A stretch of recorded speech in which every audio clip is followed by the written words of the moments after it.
welcome to another episode of Solo Gamer OSR. Today we're going to be taking a look at one of my favorite monsters from the Al-Qadim setting, the Nasnas.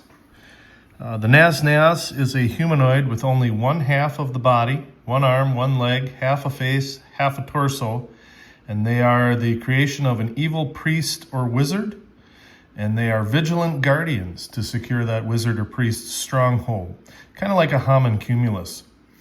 They look like a normal fighter, except that either the right or the left half of their body is missing. Their skin has a grayish tinge to it, and their single eye glints with evil insanity, and they are completely loyal to their wizard. Tireless warriors, and if I'm not mistaken, they have a 18,100 strength. They can understand language but never really speak themselves because they're missing half their vocal cords and are capable of only a strange, high-pitched hooting noise.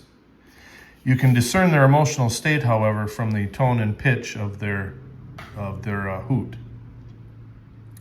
They usually wear armor, which reduces their armor class to AC 6, and they rely on weapons for most attacks. Some wield scimitars, a few wield axes or maces instead, and they have an extraordinary strength. It's not 18,100, but it is 1895, which gives them a +2 to attack and a +5 bonus on damage. In combat, their hoots and screams cause chilling fear to all opponents within a 10-foot radius, and those hearing the screams must save versus spells or stand paralyzed for 2 to 5 rounds. These vicious guardians are sterile. They mature quickly and have a relatively short lifespan. The twisted magic used in their creation renders them quite insane for their entire life, although they are obedient servants to the person that made them. Most do find a way to commit suicide by the time they reach age 30. They have little, if any, role in the world's ecology, living only to protect and serve their creator. If their creators should ever die, they lose their reason for existence, and in such a situation, most, over half, choose suicide, throwing themselves off the nearest cliff or drowning themselves. The rest wander about the wilderness, supporting themselves by hunting and scavenging for the remainder of their very short lives.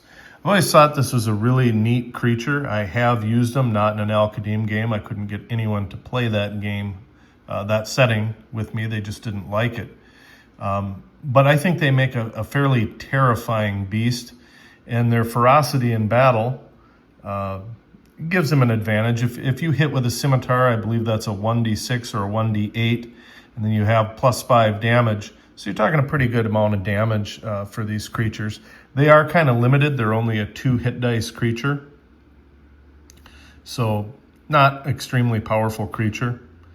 But they are pretty cool. They have a lowish intelligence. They're not very smart, but they can follow orders, and they will absolutely destroy anyone who tries to harm their master.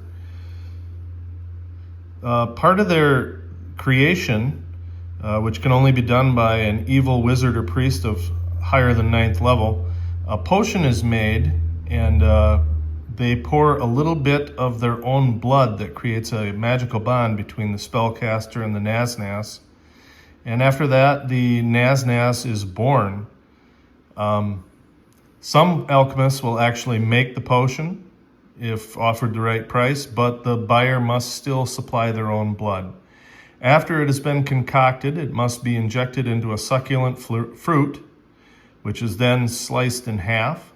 And if the spellcaster can somehow convince a woman to eat one of the halves, from conventional trickery to charm or any magical coercion, the woman will conceive and in 9 months give birth to a Nasnas.